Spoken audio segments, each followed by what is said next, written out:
मैं शेखर कुमार सिंह, इंचार्ज अध्यापक पीएमसी विद्यालय अतरासी, आज गिजू भाई द्वारा लिखित देवा स्वप्न का प्रथम पाठ का वाचन करूंगा।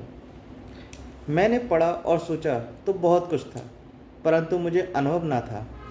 मैंने सोचा मुझे स्वयं भी अनुभव भी करना चाहिए, तभी मेरे विचार पक्के होंगे। तभी यह मालूम होगा कि मेरी आज की कल्पना में कितनी सच्चाई, कितना खोखलापन है। मैं शिक्षा विभाग के बड़े अधिकारी के पास गया और उनसे मैंने प्रार्थना की कि वे मुझे प्राथमिक पाठशाला की एक कक्षा सौंप दें। अधिकारी जरा हंसे और बोले, रहने दो भाई, यह काम तुमसे नहीं बनेगा। लड़कों को पढ़ाना, और सो भी प्राथमिक पाठशाला के लड़कों को, ऐसा काम है जिसमें एड़ी चोटी का पसीना एक करना पड़ता है। तुम तो लेखक और विचारक ठहरे। मेज पर बैठकर लेख लिखना सरल है और कल्पना में पढ़ा देना भी सरल है। कठिन है केवल प्रत्यक्ष काम करना और उसे पार उतारना। मैंने कहा, इसलिए तो मैं स्वयं अनुभव करना चाहता हूँ। अपनी कल्पना में मुझे वास्तविकता लानी है। अधिकारी ने कहा, अच्छा, यदि तुम्हारा आग्रह ही है तो खुशी से 1 साल तुम अनुभव करो। प्राथमिक पाठशाला की 4वीं कक्षा में तुम्हें सौंपता हूँ।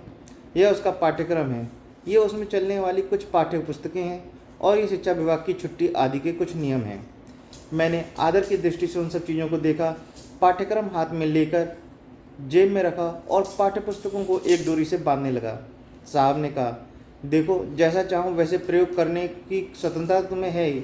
इसके लिए तो तुम आए ही हो, लेकिन यह भी ध्यान रखना कि 12वें महीने में परीक्षा आकर खड़ी रहेगी और तुम्हारा काम परीक्षा की माप से मापा जाएगा।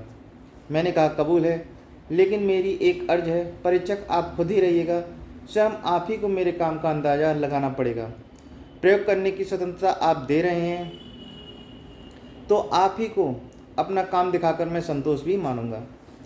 आप ही मेरी सफलता निष्फलता के कारण समझ भी सकेंगे। अधिकारी महोदय ने हंसकर स्वीकृत सूचक से हिलाया और मैं कार्यालय से बाहर निकल आया। मैं सारा पाठ्यक्रम देख चुका था। मुझे विश्वास हो गया था कि कई हेरफेर किए जा सकेंगे।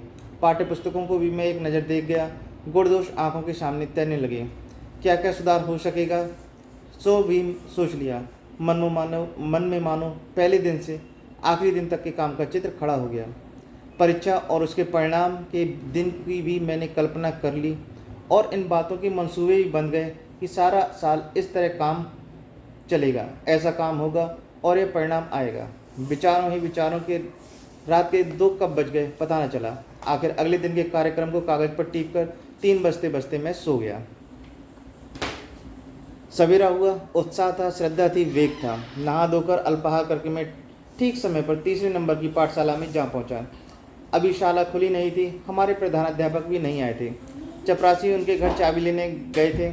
लड़कों का आना जाना शुरू था और सड़क पर दौड़ धूप मची हुई थी। मैं सोच रहा था कब पाठशाला खुले और कब कक्षा को संभालकर काम शुरू करूं, कब अपनी नई योजनाएं पेश करूं, कब व्यवस्था और शांति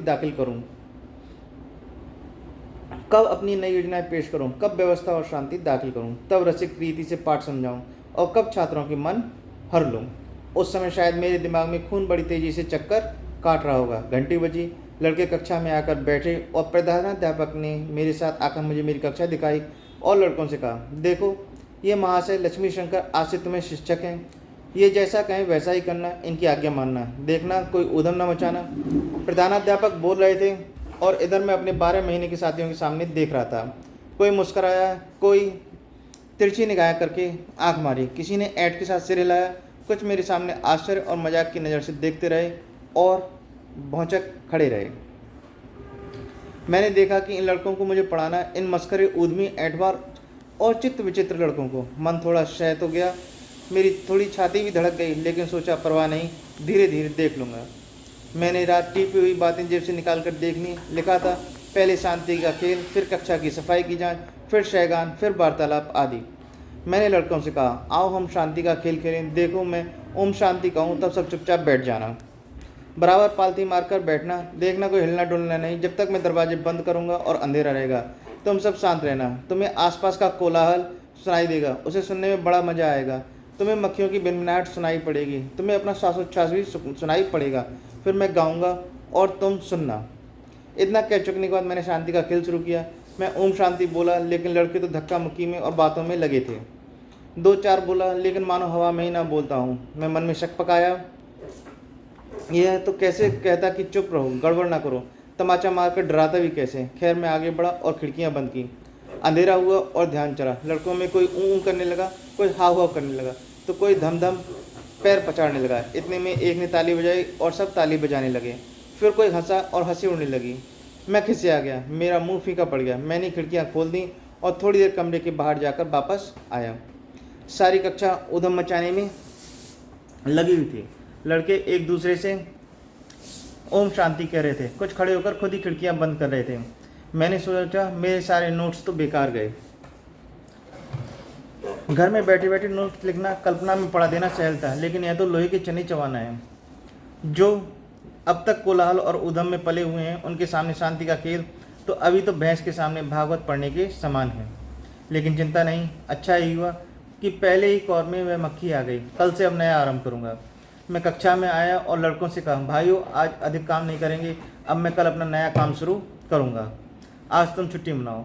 छुट्टी सुनते ही सब लड़के हो करके कमरे से बाहर निकले और सारे मदरसे में खलबली मच गई। वातावरण सारा छुट्टी छुट्टी से गूंज उठा। लड़के उछलते कूदते और छलांगे भरते घर की तरफ भागने लगे। पड़ोस के शिक्षक और विद्यार्थी ताकते रह गए। यह क्या है? प्रधानाध्यापक एकदम मेरे पास आए और जरा बहुतान कर बोले, आपने इन्हें छुट्टी कैसे दी? अभी तो 2 घंटों की देर है। मैंने कहा, जी लड़के आज अभिमुख ना थे, वे आज अव्यवस्थित भी थे। शांति के खेल में मैंने अनुभव किया था। प्रधानाध्यापक ने कड़ी आवाज़ में कहा, लेकिन इस तरह आप बगैर पूछे छुट्टी नहीं दे सकते। एक कक्षा के लड़के घर जाएं तो दूसरे पढ़ेंगे कैसे? आपके ये प्रयोग यहाँ नहीं चल सकेंगे। उन्होंने जरा रोष में आकर कहा, आपकी अभिमुखता जाने दीजिए। शांति का खेल तो होता ही है मॉन्टेसरी शाला में। यहाँ प्राथमिक पाठशाला में तो चट तमाचा मारा नहीं और पट सब चुप हुए नहीं, और फिर नियमानुसार सब पढ़ते पढ़ाते हैं। आप भी उसी तरह पढ़ाएंगे तो बाहर महीनों में परिणाम नजर आएगा। आज का दिन या तो यूँ ही गया और उल्लू बने सो घाते में। मुझे अपने प्रधानाध्यापक पर दया आई। मैंने कहा, साहब तमाचा मारकर पढ़ाने का काम तो दूसरे सब कर ही लेते हैं, और उसका फल तो मैं देख रहा हूँ कि लड़के बेहद असभ्य, जंगली, अशांत और अव्यवस्थित हैं।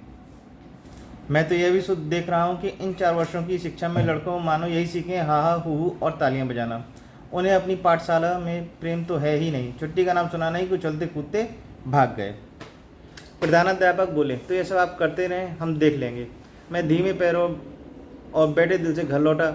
लेटे लेटे विचार करने लगा, भाई काम तो मुश्किल है, लेकिन इसी में तुम मेरी सच्ची परीक्षा है। चिंता नहीं, हिम्मत नहीं हारनी चाहिए। इस तरह कहीं शांति का खेल होता है?